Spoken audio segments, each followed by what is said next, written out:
Prašyt paragauti Antano čeburekų Panevėžy. Taigi aš čia.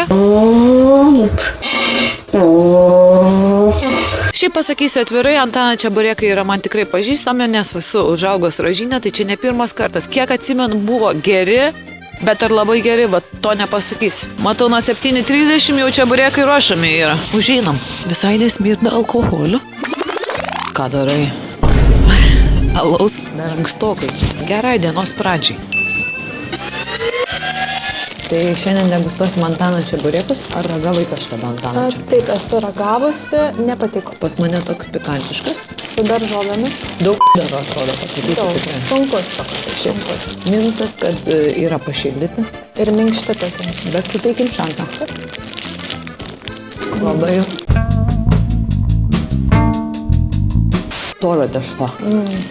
Kas man būtent čeburekus tai nepatinka. Pas mane vien tešla, tai gal vidurį reikia kas. Su mėsytė jau geriau. Reikia, kad geriau šlystų. Gerai vidurį kandu. Būtent tai, ko tikėjausi. Kaip šiandien dar nieko nevalgius, tai neblogai. Nu, noriu paragauti. Noriu.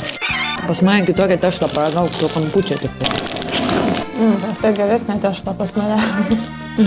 Jeigu galvau, kad pas mane nelabai, tai Tai čia dar labiau nelabai. su daržovom labai prastai pasakysiu. Tai tešla guminė. Šitam duodu 6 su daržovom. Šitas, kas pliusas daug daro. Kaip nevargus, tai gerai. Meilės iš pirmo žvilgsnio tikrai nebus. Ar pirkčiau antrą kartą? Ne. Bet paragaučiau su pievagrybiais. Op, pirštinaitė. Kaip kūdikį savo. Taip, aš savo su daržovėm, nu irgi 6. Šitam duodu 8. Jeigu pavalgyti, tai neblogai. Negaliu sakyti, kad blogai. Nebuvo sausas. Į tom geriausius čeburekus nepatinka. Ne. O ypač, kur degalinėse pašildytus perki, tai iš vis tragedija. Nu ką, pas Antanėlį jau čia nebelabai grįšime. Nebelabai, bet pabandėm svarbu. Pažiūrėjom, įsitikinom. Už tą ir užgerkim, aš manau.